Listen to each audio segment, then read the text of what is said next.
This is Lead Balloons, the alchemy of unpopular opinions. Hello, everyone. Welcome to another episode of Lead Balloons, the alchemy of unpopular opinions. Hope you're doing well out there. Joel, how are you tonight in Dallas? Doing fantastic, Lee. Tried to make that into an adverb. I hope that's accurate.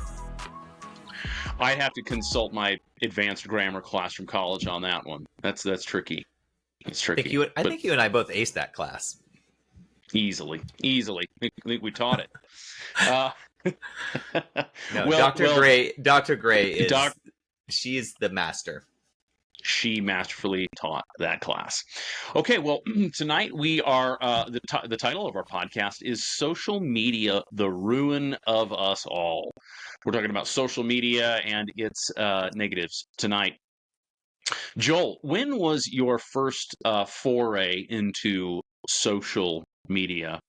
And you'll answer that, and then I'm going to ask you to name one pro and one con of social media. I think I didn't start getting into it when I was in graduate school. I think MySpace was around when I was a youth pastor. That would have been like 2001 to 2003.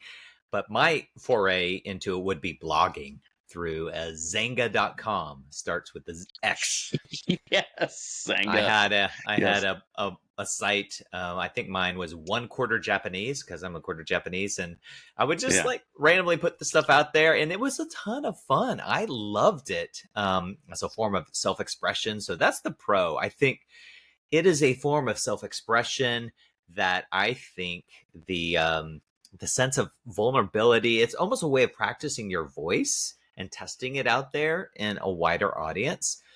People do that in social settings, whether it's at a party telling jokes or whether it's in your faith community or your family and you're expressing ideas. You get some feedback, but here's like a different way of getting that feedback when you're expressing yourself. The con, though, is I think similar to what happens in smaller settings where we're around actual people. You blow this up, we become very preoccupied with our voice. It's almost like encourages self-absorption. I'm constantly being self-conscious about what I'm saying, how I'm saying it, what it looks like. The number of times I went back and just posted a blog and edited it, make sure things are fine, or someone might respond less than positive and I get defensive. And so I do think there was a component early on, and it's even exacerbated now, where it's a positive way of self-expression, but it also just, I think, encourages a bit of narcissism in our psychology. You just made me think about how with social media, we're always taking pictures of ourselves and representing ourselves to the world, and we often almost always take pictures of stuff that we're doing that we like, and we're in good situations. I wonder if we could create a social media platform just called Realbook, and basically there are cameras, CCTV, and wherever. You will get, if you sign up for Realbook, you will get a picture taken of you at a random time. It's welcome in any aspect of your life. Wow. But 3 times a day during your waking hours, it will take a picture of you, and it will be done candidly, so we can actually know what people's lives are like when they're not vacationing in the Bahamas. When they're not, at the big function, their big corporate function or whatever, because it's only the best side of people that we get. You get someone throwing away their aluminum cans in the non-recycle bin because they're too lazy to walk over to the recycle bin. It's just real life. Road rage incident, these kinds of things. Exactly. Oh, man. Well, my first foray, probably roughly the same time as you. I remember MySpace. I think it was in 2006, and I set up a page. And back then, and then maybe a year after that, I got into Facebook. But I remember just looking at people's photographs and seeing what they were up to, and that was kind of cool. It was novel. It kind of wore off after a while, but I guess that was kind of my introduction. So, pros and cons, I would say. For me, the big pro of social media is it allows us to promote our podcast. That's what I see. And then the con would 100%. be almost the con would be almost everything else. In short, I basically loathe the social media. I don't think that it does certain functions that are important, but I don't think that our society in general has garnered a net positive from the existence of social media. I Yeah. think we're better now. Now, we're different. And then some people could make the argument whether or not that's better. That would be a matter of opinion for sure. But I think that it hasn't improved Yeah. society. So, and we'll talk more at length about that in this podcast. Um, so some questions that I want to lay out there for the podcast that will sort of guide us in the right direction that hopefully Joel and I will be able to answer are, have social media algorithms hijacked our proclivities for fear and rage to create a broader landscape of chaos and anxiety in our society? That's kind of a mouthful. I got to say it again for myself. Have social media algorithms hijacked our proclivities for fear and rage to create a broader landscape of chaos and anxiety in our society? And is this part and parcel of their business model? Um, so, some of what we're going to talk about tonight is derived from an article that Joel and I have both read by a journalist and podcaster named Thom Hartmann, and he wrote an article. I think it was published on December 26th of 2024, and I believe it's called "Is Social Media This Generation's Heroin?"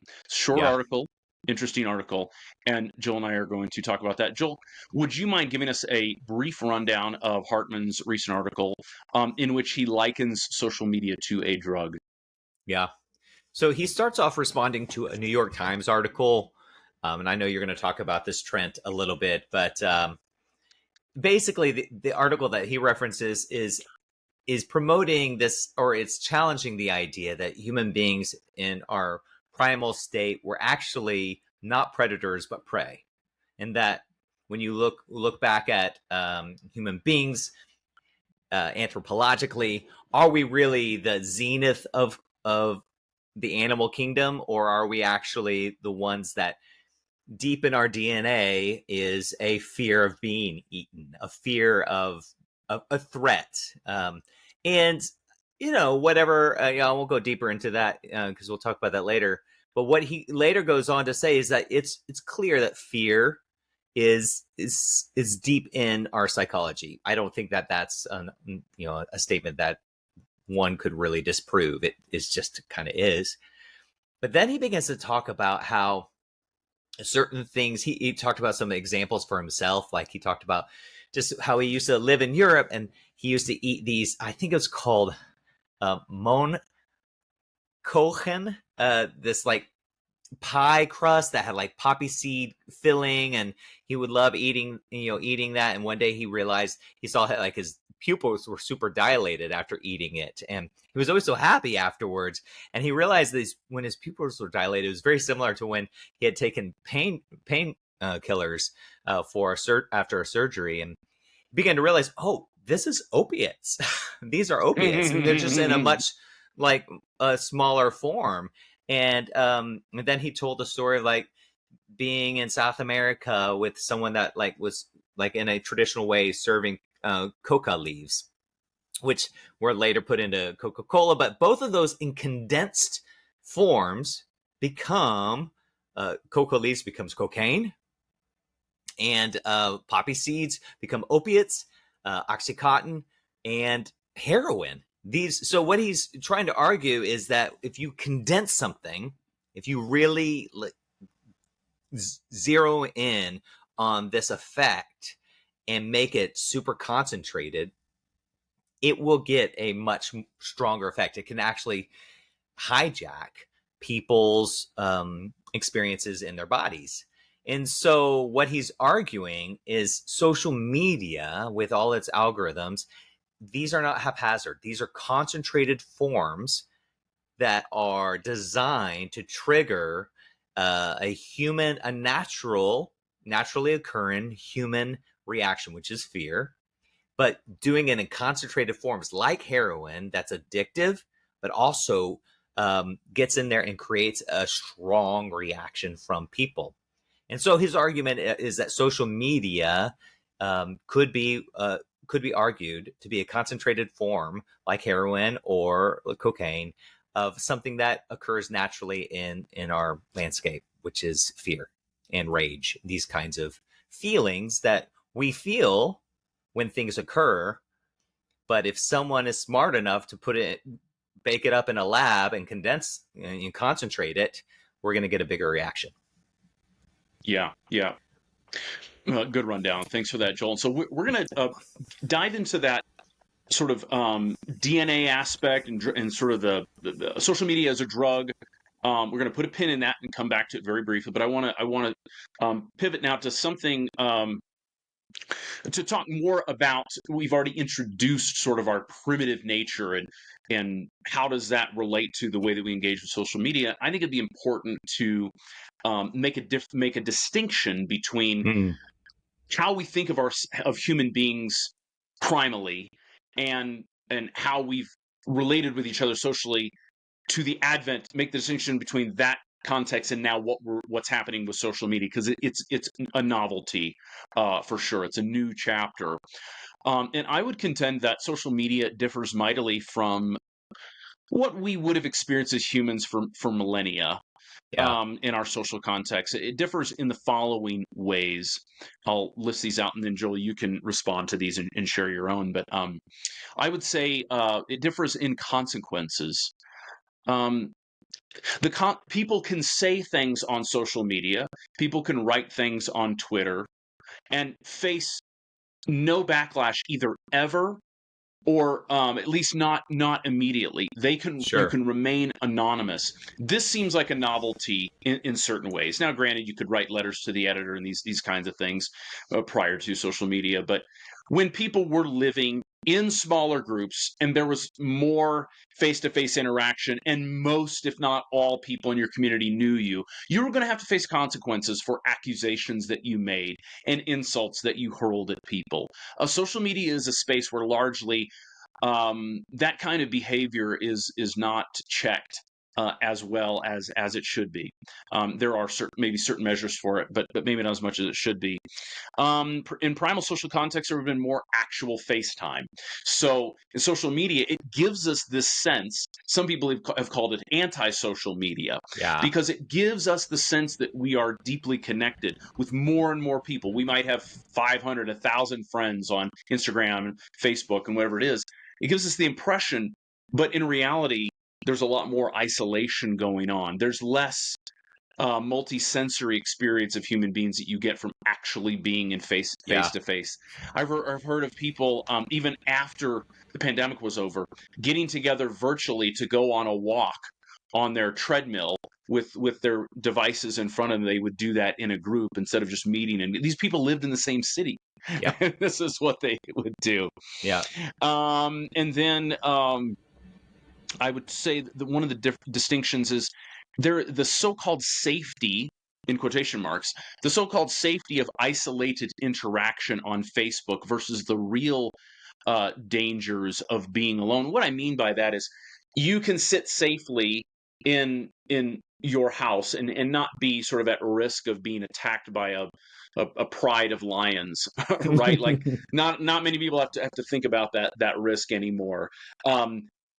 And it seems safe, but there are all kinds of dangers that can happen to you psychologically in that environment, in terms of insults at people, things that people say about you on that platform, things that you're exposed to, content that you're just barraged by that's negative and brings you down. And then also, we all know very well, it's been fairly well established, that there are long-term chronic damages to the body that result from being alone. And it's so weird, Joel, because like you're safe. You can call the police if something goes down. You're in your house. You got the doors locked, all these kinds of things. But being alone is corrosive to your health. And I don't know that social media is doing a great job of reducing that impact. What are your thoughts on that? And then do you have anything to add to the list? I don't know that if I have anything to add to the list right now, but I'll just kind of interact with those one by one. The last one that you said, I think, is the most compelling, to me, the real dangers of being alone versus what I would call a facade of safety. In fact, I would say it's kind of like someone, if someone's mouth has malnutrition, you give them a bunch of candy. These are calories. They will help you going, but they're not going to improve your health. They're empty calories is what we call that. So I would call this, you said anti-social media. I think that's what it is. It is empty social interactions. They actually don't bring to the table, mostly speaking. I do think there is examples where it might touch on some valuable things, but mostly speaking, these are not interacting with how our bodies and our minds evolved. We as human beings are social creatures. We always have been. And we saw how the industrial age impacted societies and human beings. This digital age is doing it on steroids. It is impacting us as a society. We are living in a time where I don't know if there's a way to turn the ship, but we as human beings, we need to somehow transcend this meatware that we all have, because this meatware cannot handle the world that we are creating for ourselves. We need people. And that is, I would argue, instead of trying to transcend this meatware, let's grow wiser and mitigate this really shitty way of creating faux connection through social media, where people are really just expressing themselves in way. You talked about actual FaceTime. I do think that is super important.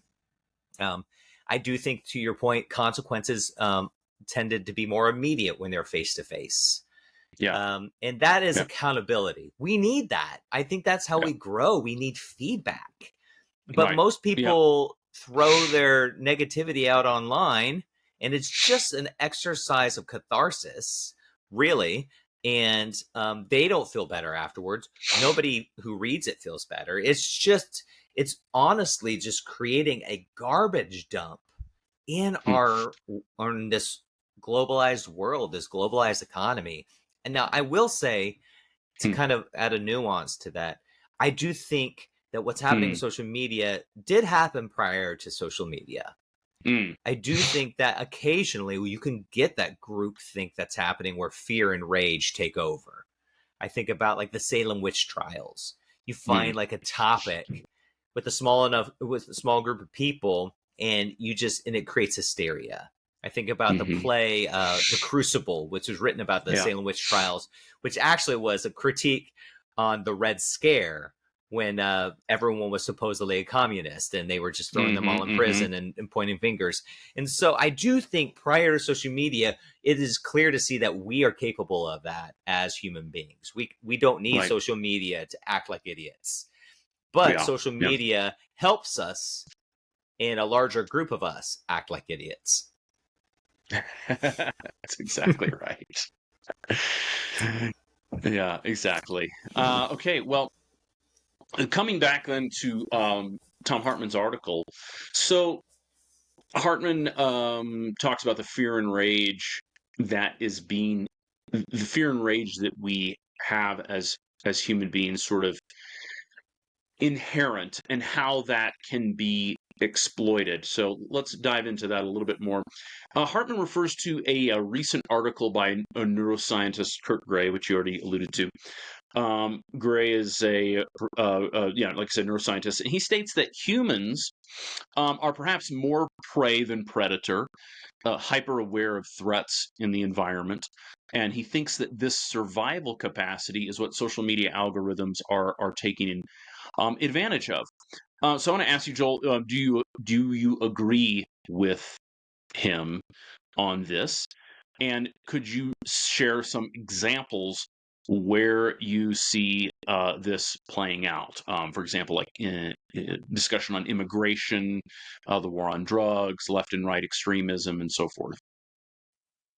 I think I do agree with that. I think there's a nuanced perspective there. I haven't read his article, Kurt Gray's article. I do think that there is a strong argument to be made that early humans were not the strongest in their surroundings. So we developed bigger brains to deal with our own survival, and so that played out in different ways.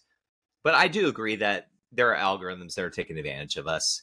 Sensationalism. You just type that in, media sensationalism. Type that into YouTube, and you'll find just beautiful compilations of how news media just exaggerates. It's just hyperbole over and over again. The music is there to manipulate you. The tone of voice and the volume of the voice is there to manipulate. Listen to talk show hosts and the tone of voice that they all use. This is psychological, guys. You are being manipulated. So I'm not trying to say that these guys and women are all wrong or bad. I'm just saying that, are you aware that your biology is being hacked? It is being hacked by people doing it on purpose. And examples of this, in especially when you deal with policy, it's super easy for politics to do this. Just like with the election that just, the campaigns that just happened. What was that whole thing about Haitians in, I don't know, it was some town were supposedly eating pets. And it was an unverified thing. No one could prove it, that it was even close to being accurate or true. And it was later found out it was just made up, even though Trump used it in his arguments and in his debates.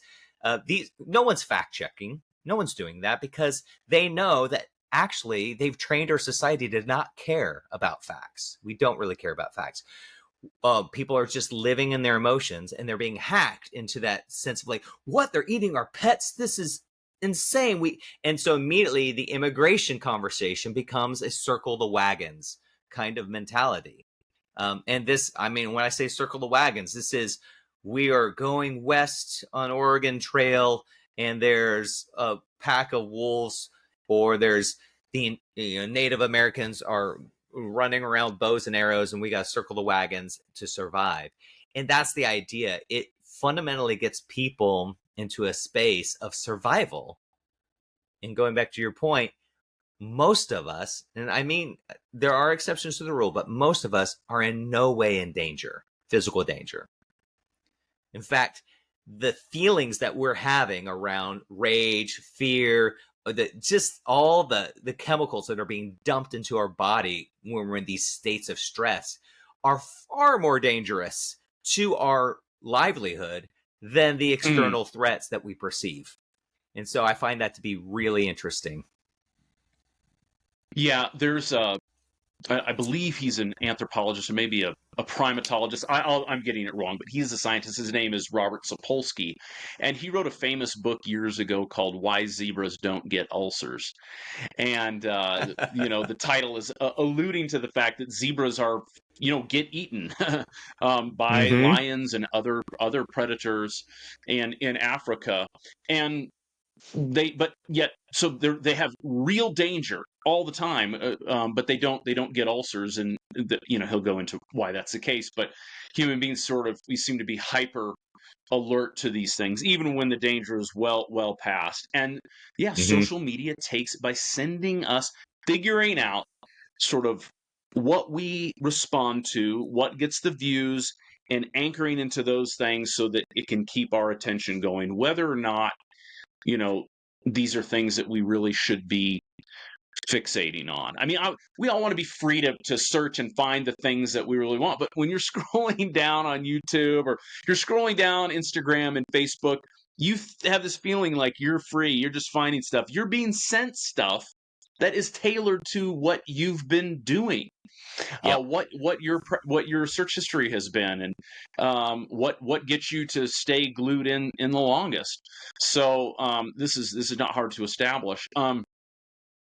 I would say, with respect to the Gray claim about humans being sort of more prey than predator, I would say I think it's the combination of isolation plus rumination plus awareness of threats that is the sort of unique context for today's mess. Let me say a little bit more about like rumination would just sort of be like, it's that sense of like, a ruminant like chews the cud like a cow, ruminate, kind of chewing over stuff, Yeah. thinking about it, analyzing it, obsessing over it. That's rumination. Yeah. So isolation, rumination, and hyper awareness of threats, that's sort of the context that we're in. Now I do want to say, again, I haven't dived into Gray's work, but he says something. He says, "Big cats lurking in the darkness." That comment. Um, we've talked about this before, Joel. Sometimes people will go a little heavy-handed on what exactly humans were like 200,000 years ago, and it's usually a very simple narrative about this one person or this group does this and they face this. And I don't know that it integrates all the data that we have, as well as it can't integrate a lot of things because we just don't know a lot about how exactly humans lived.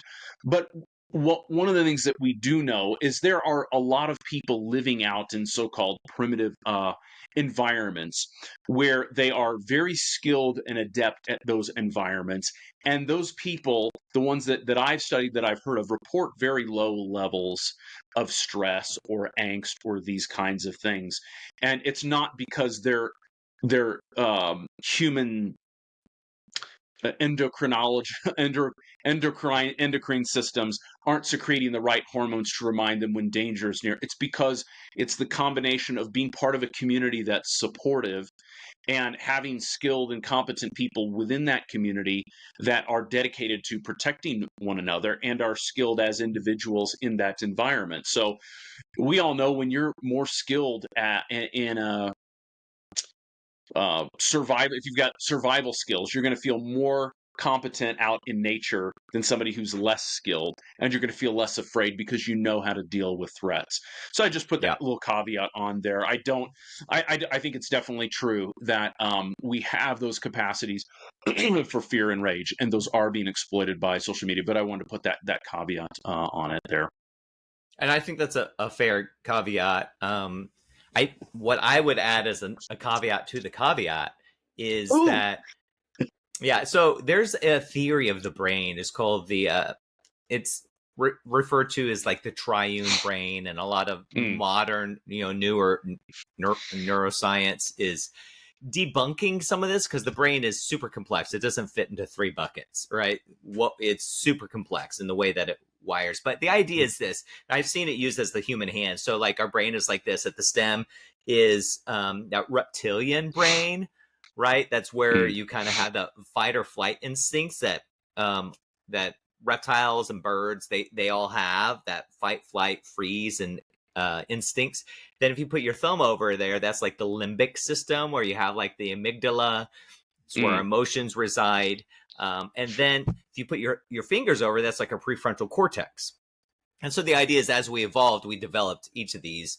And the prefrontal cortex is what makes us uniquely human, because that's where language and reasoning reside. And the idea is that sometimes when we get quote unquote triggered, the word trigger gets used a lot, is our prefrontal cortexes go offline. And we're left with our emotions and the fight or flight instincts.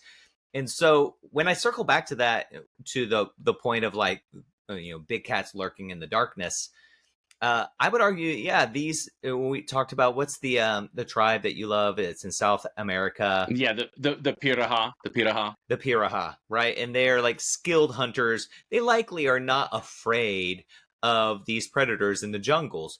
However, the caveat I would add to your caveat, the reason they are that way is because they evolved in a way that built knowledge on how to go out together, how to stay in groups, how to rely on each other, and how to use this newly evolved prefrontal cortex to outsmart, to use what they have that these cats don't have, to outmaneuver their tactics. And so what I would argue there is that even though they have that, they still have down there at the base, before Neanderthals and whatever, the Homo sapiens, the earliest forms of humans, before that, we didn't act like that as human beings. And so I would argue that even though early humanity may not have been all cowering in the darkness. Early humanity still was built upon an earlier version, which didn't yet have a fully developed prefrontal cortex. Well, let me follow on one more thing and say that there's the book that's written by Daniel Everett, who lived amongst the Pirha people. The book that he wrote is actually entitled "Don't Sleep, There Are Snakes," which is what the people of the tribe would say to each other before bed. It was just kind of a funny thing, but it was based on truth. So they were aware of threats in their environment. They learned. And you don't survive. Yeah, they learned. Yeah. You don't survive as human beings in dangerous areas. And all of nature is dangerous. You don't survive unless you're aware of threats, for sure. Mm-hmm. Yeah, absolutely. Well, let's talk, Joel, about these hidden algorithms that are so important and so central to social media, and which is destroying our lives and destroying humanity potentially. I would say this, Joel: bureaucratization leaves us unaware of the machinery of power. Yeah, we live in a world nowadays that we've talked about primitive context. There were times and places in different epochs of human history where you kind of knew how your world worked. You might have known more or less how to do almost everything to maintain survival, or you've been aware, you would have worked with other people who had those skills. Even think about like a medieval village where you weren't the blacksmith, but you saw what the blacksmith was doing. You saw how the food was cooked. You saw how the clothes were made. You pretty much saw it all. The man behind the curtain, Wizard of Oz effect to the nth degree nowadays. There's so much that we just simply aren't aware of, that we just depend on things. We're using technology right now that if we had to explain the granularity of it, we'd be at a loss. And that's the world we live in. And these social media companies that are the powerhouses, Meta and Twitter and so on and so forth. These social media companies, they do not publish their algorithms, and so we can't know exactly what their aims and methods are. So it leads us to this question, Joel: what might be appropriate legislative checks on social media algorithms? Should there be any government oversight of these platforms, or should we just leave them to the private sphere and the free market entirely? I mean, first of all, there's zero hope that any of that is even going to be discussed with President Trump. And so they all exploit those things. I mean, Trump created his own social media platform because he knows the power of it. Doesn't matter if it's true or false. It doesn't matter. It's almost I think of a quote from Lord Voldemort from the first book of Harry Potter and the Sorcerer's Stone. He had like manipulated the Professor Quirrell, and there is no right, there is only there is no right, there is no wrong, there's only power and the willingness to pursue it. And and so that is our leadership right now. And so this is a non-starter question under this leadership regime. I would say, though, yes, there needs to absolutely be some sort of check on these things. And I don't think I think we have set a precedent for setting these kinds of checks because, as you say, there are corporations, there are organizations, there are people in power who abuse large groups of people, large swaths of society for monetary gain. Whether this is pharmaceuticals who don't really do their due diligence on how addictive things are, like OxyContin, or they're talking about the side effects. But you can just go back to what we do. We are a much more regulated food in our country. And I think for very good reasons. Now, some of that gets sticky and political, but by and large, I think it was a good thing that we regulated the fact that people who make food have to put their ingredients on the label. And then they created that easier to understand. Here are the calories. Here are the nutritional values. when we look on our food. Now, not everyone looks, right? And people who choose to be ignorant get to be idiots. So that's I don't. There's nothing we can do to make people care about what they're putting in their bodies. We can't make people care. We can only just hopefully encourage them. And usually, the vast majority of people don't even start doing that until they have a heart attack. And so, but by and large, I think it was the government's responsibility to make that information accessible to people so that they can make informed decisions. Because when they're not making informed decisions, they're making decisions based upon marketing and advertising, which are designed to manipulate you, not with truth, but to hack into your biology. Advertising they will hire anthropologists that will teach you what colors to use in your logo, which create hunger. You know what I mean? So it's just like we're constantly being hacked by advertisers and marketing. So I think when it comes to social media, we should, for those who have eyes to see and ears to hear, quoting Jesus here, for those who have eyes to see and ears to hear, we need to be able to have that information. What are you guys doing behind the curtain? What are you guys doing? We all have suspicions, and we sound like conspiracy theorists when we talk about it, and you might accuse me of being a conspiracy theorist, but something is being done to make a lot of money. These are not dummies running these companies. These are very intelligent people, and they have an agenda, and their agenda is not my health and good. Their agenda is to make money, right? Capitalists don't apologize for that. And I don't know that I want them to apologize for that. I just want them to be accountable for the shit they're doing to lots of people. I want people who do harm to be accountable for the harm that they do. And so that's why I would think that, like, if we're pumping people full of like high fructose corn syrup, we should all be aware of what's happening.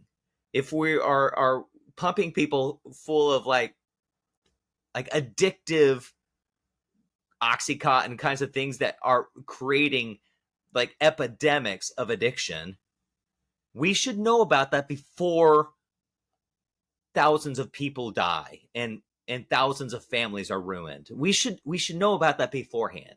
And so social media seems to be that place where we have not yet woken up in terms of what this is doing to us, not only as a society, but as individuals. Yeah. Well, one of my hopes, Joel, has been that we would return as a society to turn away from sort of bite-sized truth and turn back, if it's even back. I don't know if it ever really was like this, but I think about the value, of what we're doing and what many other people are doing, but of long form podcasts or places where people get to really hunker down and have great conversations about topics and not be fed little 2-sentence messages or little sound bites only, although those can be good too. But a place where we as a society are exposed to more and more of variegated voices and engage in meaningful conversations. And we could do another podcast about the whole sort of superstructure that would be required to create a society where we're empowered and motivated to do more of that and less of the screen time and the nonsense and so forth. So those are good thoughts, Joel. Well, let's talk about this, Joel. So one of the differences between you and me is you are a parent and I am not. And so you've had experiences around this topic that I haven't been directly exposed to. And so, much of our discussion, and that the article that was written by Tom Hartman was, is social media this generation's heroin? Probably referring to like Gen Z and maybe young millennials. But much of this discussion relates most currently to younger people. Everybody is accessing social media, but in particular, young people. I mean, there was Gen Z. It's just they came out of the womb with a phone in their hand, essentially, and so. I want to ask you this, get some personal experience. Have you, and how have you discussed and or monitored social media usage in your family? Do you think that social media is a net negative or positive for young people today? I'm trying not to have an old person view on this. I just don't want to sound like the crotchety old man is like, man, they don't make them like they used to. Kind of, Right, it's right. just, Yeah. it's so easy to go for those tropes. And just on a personal note, I have a 16-year-old and a 13-year-old currently, both girls, and their mom, my ex-wife, and I did our best to delay their access to phones and that kind of stuff. And they were a couple of years past most of their friends, which is to say like 11 or 12. Mm-hmm. Mm-hmm. Because their friends were getting like full access to phones at like 8 and 9. Wow. It was so crazy to watch and to just kind of go like, whoa, does anyone, I genuinely believe that like we are in a space of idiocracy, the movie Idiocracy right now. It's just, most people who are are adults making these kinds of decisions are watering their plants with electrolytes. It's, what are you doing? Do you understand anything about what is harmful and what is helpful? Like what actually helps people? Yeah.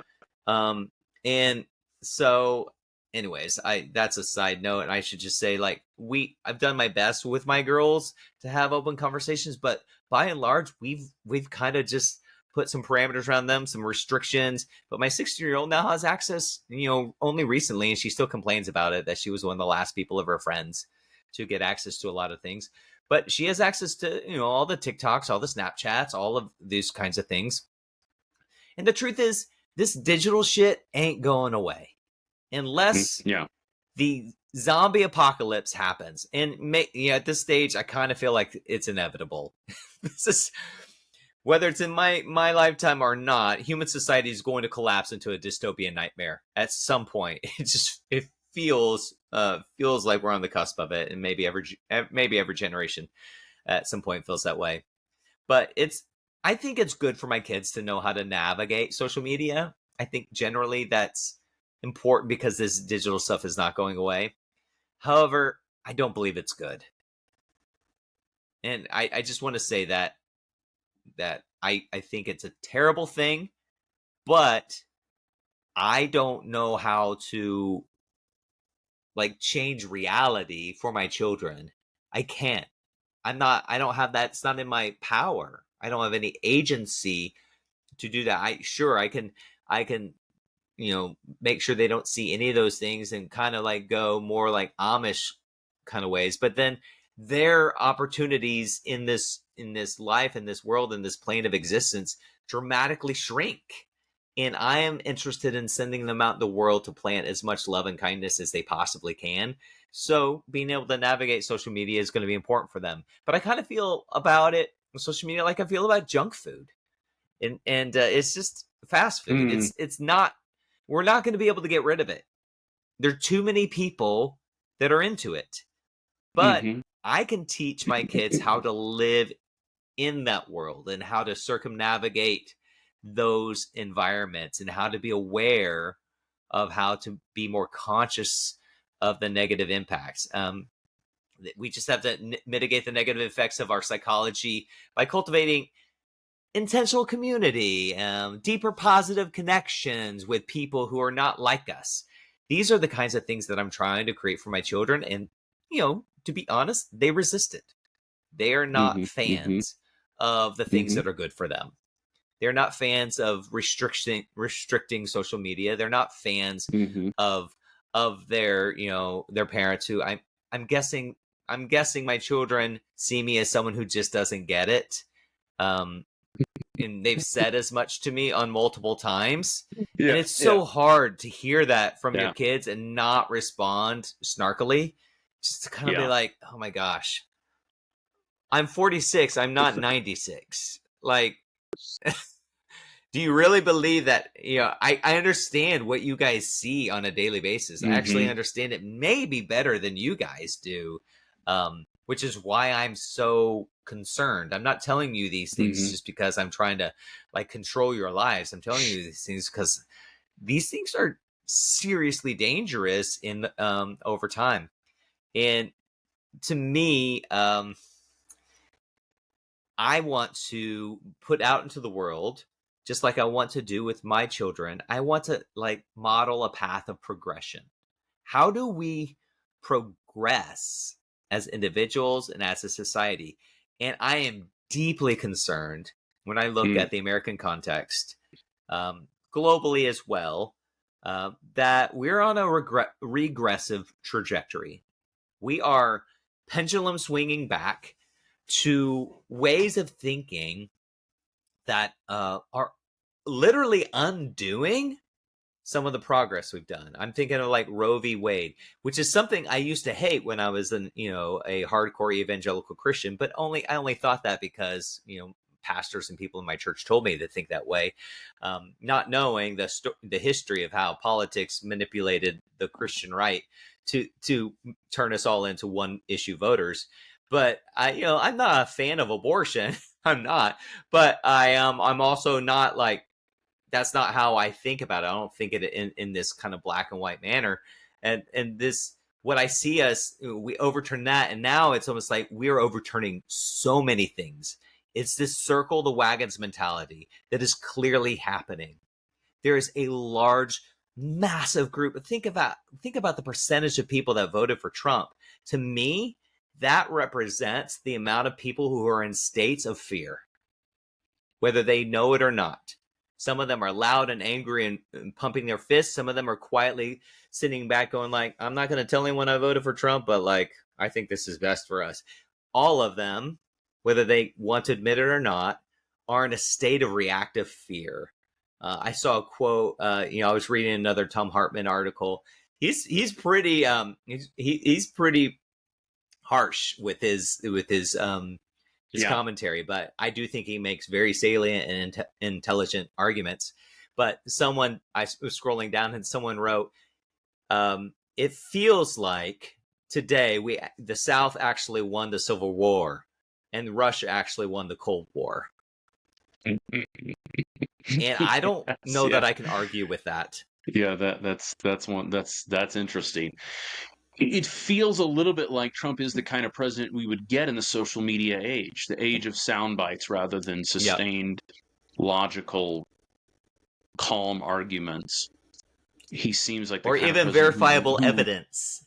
That's right. He relies upon mythology and stories and non-fact check assertions and sound bites.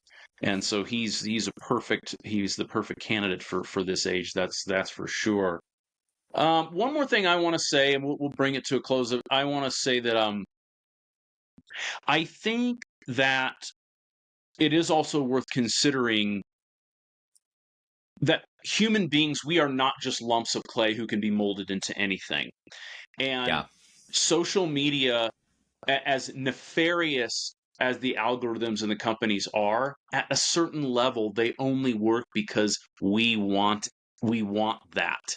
And when we decide that we want something different, then it will change. We have to become the kind of people, and this is the long shot that I'm sure you and I are both cynical about. We have to be the kind of people who say we want something different. We don't necessarily have to reject this thing whole cloth, but we want something different. We want better forms of human connection, better forms of argumentation, better forms of public interaction, and these kinds of things. And it might, like you going back to, I don't want to be the sour grandfather, whatever. It might be that the younger generations envision a social world in which they can sit in their rooms. They want that to be the case, in which they're not public facing and they can be more introverted. It might be that the younger generations not only are being molded that way, but might be that that's what they want. And if that's what they want, then that's what the world will become. So, but I would agree. I think you'd agree with this, that you and I are here to maybe at least make some small campaign toward the other direction, because I think we can do a lot better than the nonsense garbage that we have. Yeah.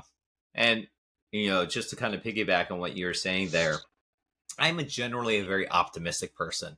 I was a pastor for 20 years. You have to be pretty hopeful to keep doing that job, because our world is full of pain and suffering and complexity. And in that space, I maintained a real hopeful attitude. And I do believe Christian theology is generally a hopeful idea. That is, we are the kingdom of God is at work now. Jesus would say it's here and now. It's happening now. And I genuinely believe that, in the way that Jesus kind of talked about it, that there is so much beauty, so much good. However, with that being said, and I've done my fair share of scattering seeds of hope and discernment and wisdom, and trying to do my best to be empathetic to people who are spouting the most ridiculous, genuinely stupid ideas. Done my best to listen to them patiently and try to respond calmly and with kindness. But at this stage, I feel very disillusioned. Mm-hmm. I feel like, with what's happened with the election, and the election's the symptom. And I hope people hear that. I'm not making a political statement with this. I'm saying the election is a symptom of what I'm sensing in our society. And I'm calling out all my so-called Christian friends who are a part of this, that the Christianity that exists in America today is disgusting. It's disgusting. It is not loving. It is not kind. It is not patient. It is not generous. It is none of those things. It bears none of the fruit of the Spirit. It is self-righteous. It is judgmental, and it is rooted in fear, egoic fear, that my way isn't happening, so therefore I have to fight it. And they link arms with some of the most disgusting kinds of people. So when you're taking marching orders from disgusting leaders, please hear me when I say that I think you are made in the image of God, and your essence is beautiful, and you have capacity to love people into healing and life. I believe everyone has that capacity, and I'm thinking of a couple people in my mind who are spiritual leaders that I've seen say some of the most ridiculous things on social media, who have clearly linked arms with ideologies that are tantamount to the German theologians supporting Hitler in their day. It's just like, I don't even understand how you connect any of this, because what you were against 10 years ago, now you're fine with, because now, as long as you get your way. And so when you're following disgusting leaders, you better be ready to be called disgusting yourself. And if you're not ready, then you're just proving my point in terms of our society is filled with people who don't know really how to think for themselves, or to discern for themselves what is true, what is loving, what is kind. And I'm not even talking about policies here. You can be a loving or kind Republican, conservative, a loving or kind Democrat, or progressive. And if you don't believe that that's possible, then you're stuck, my friend. You're stuck in a delusion, a self-delusion. And you can blame other people for it, but the truth is, you took that medicine and you swallowed it, and you let it change the way you show up in the world. Well, I'm sorry, ladies man. and gentlemen, I get super pissed about this stuff. That's a little fire and brimstone from Joel right there, and it's probably called for. So I appreciate you popping off on that, Joel. It's clearly, I mean, we've talked about these things before, and it's clear that that's near and dear to your heart for sure. So thanks everybody for joining us for this podcast. We want to remind you to please like and subscribe on YouTube, and you can find us at leadballoonspod.com, our website, which also has our blogs, as you can find all our episodes there and more information about us. And you can email us at leadballoonspodcast@gmail.com if you have episode ideas or want to critique or encourage us or anything like that. But please reach out. So with that being said, that's another episode of Lead Balloons, the alchemy of unpopular opinions. Peace, y'all.